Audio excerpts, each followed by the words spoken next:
There is a character that in Star Wars Legends was extremely close to Emperor Palpatine. In fact, many believed that they were secret lovers.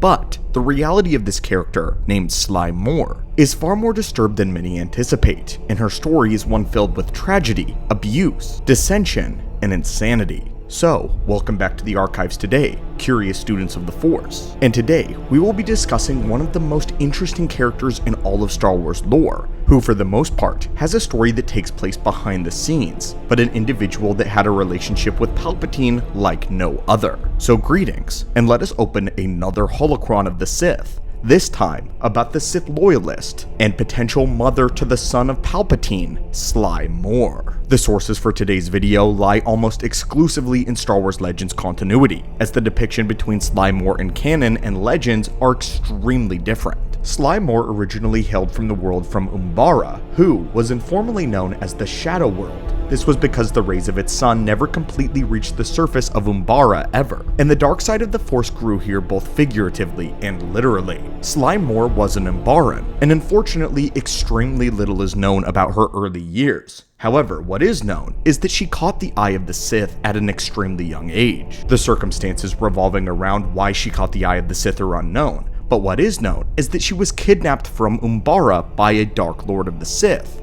a Sith Lord by the name of Darth Maul. Why the Sith were so fascinated with her is never explicitly said, but what is said is that Sly Moore held a strong connection to the Force, and she was likely viewed as a potential experiment candidate for Plagueis or Sidious. It was stated that her Force sensitivity was enough for her to become a Jedi, but she was whisked away by the Sith before she could be located by them. One of the prominent theories around Sly Moore was that she was meant to be the mother of the perfect embodiment of the Sith. Unlike Shmi Skywalker, whose impregnation with Anakin Skywalker was unintentional by the Sith, and was more of a direct reaction from the Force and their affronts and sins against the Force itself, it is believed that Sly Moore was originally meant to be the mother of this perfect Sith entity.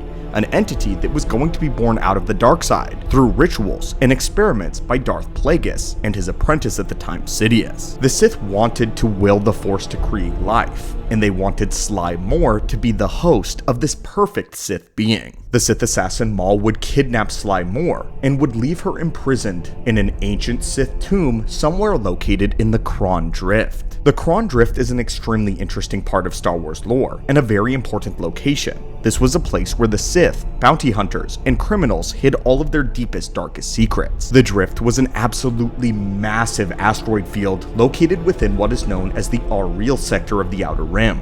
The Kron Drift was once considered one of the most beautiful natural occurrences in all of space. But during the Great Sith War, a device was used to manipulate matter within the core stars, which caused the detonation of a nearby Kron cluster and destroyed many of the planets nearby, ultimately forming an asteroid field which would become known as the Kron Cluster. This was all a result of the ancient Dark Lord of the Sith Exar Kun, the Sith Lord who before Palpatine came closest to taking complete control over the Republic and destroying the Jedi. It would be within the Kron Cluster in this ancient tomb where Sly Moore would be completely corrupted by the dark side of the Force. In the lore, although unfortunately it is never stated specifically which ancient Sith spirits spoke with Sly Moore, but it is said that she was contacted very frequently by ancient Dark Lords. But they were not here to teach her, they were here to corrupt, to torture her for their sheer entertainment, all a part of the secret plan of Darth Sidious. Sly Moore was held imprisoned within this tomb for months, and it was said that she was mentally and spiritually attacked by these ancient Sith spirits, who too lay dormant within the cluster. However, likely as Palpatine watched on in secret, Sly Moore's will refused to break.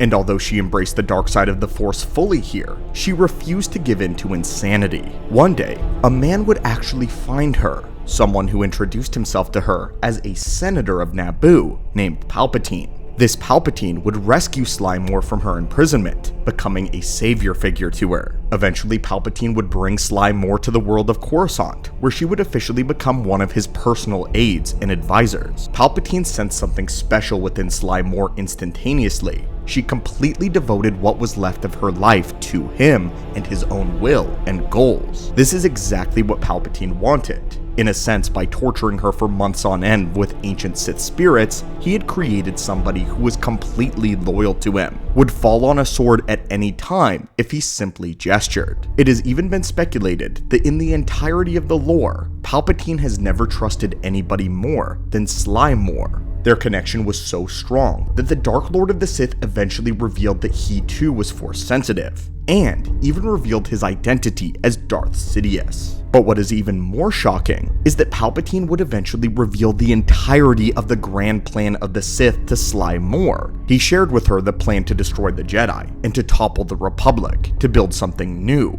terrible, and beautiful.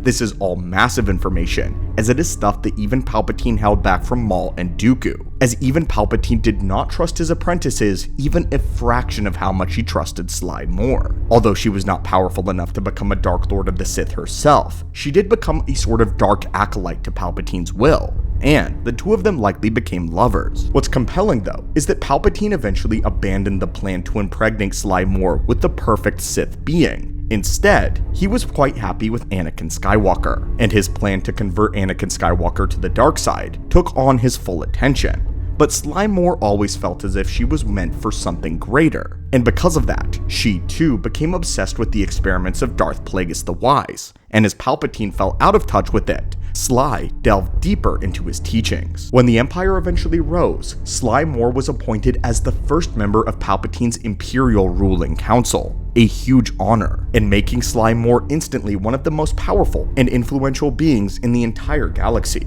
Many even began calling her the Queen of the Empire. What's shocking about Sly Moore as well is she was considered exceptionally fashionable and beautiful by the wider public. They absolutely adored Sly Moore, almost as much as they adored Palpatine, and glamorized her a great deal. However, as time went on, she would take after her master, and her public appearances became more and more infrequent. Behind the scenes, Sly Moore was easily one of the most evil beings in the entire galaxy, as she was given a specific role in the Empire that's one of the most depraved jobs possible. It was her job to oversee and cull the training of captured young Jedi Padawans, determining which of them would become dark side acolytes for her master, or which of them would be executed. In Legends, this caused her to have a jealousy and a rivalry with the Grand Inquisitor, who in Legends was named Malorum. Beyond all of this though, Moore's obsession continued, and she would eventually enlist the help of scientists to create a being of her own. What resulted was an individual by the name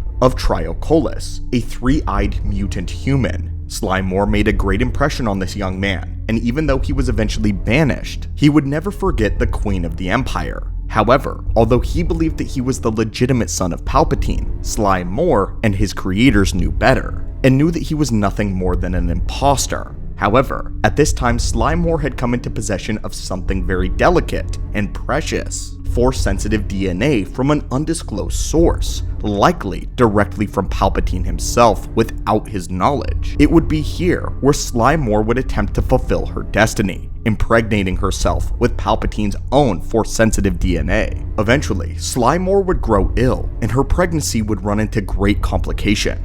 Running back to her native Ghost Nebula, she would eventually die giving birth to another mutant by the name of Triclops, an individual who many among the Empire believed was Palpatine's legitimate son and heir to the Empire. However, this would later be called into question, and was never officially confirmed either way. In the end, Sly Moore would again pass away during childbirth, and this would conclude her story in Star Wars Legends. Sly Moore was fanatical, and yet was yet another victim of Emperor Palpatine. Sly Moore's obsession with becoming something greater and giving up her life for the greater good has always been a very interesting part of the character, even after this plan ultimately did not see the light of day with the death of Darth Plagueis, and with Palpatine being unable, or rather unwilling, to replicate what his master had done with the midichlorians. Sly Moore believed that the reason for which she was born and her destiny would never come to pass unless she took matters into her own hands, and eventually resulting in her untimely death and the birth of a mutant creature. But anyway, friends, what are your thoughts on Sly Moore of Legends continuity? And did you know this about Palpatine's secret lover, the Queen of the Empire? As always, my friends, thank you so much for visiting the channel and the archives today, and as always, may the Force be with you.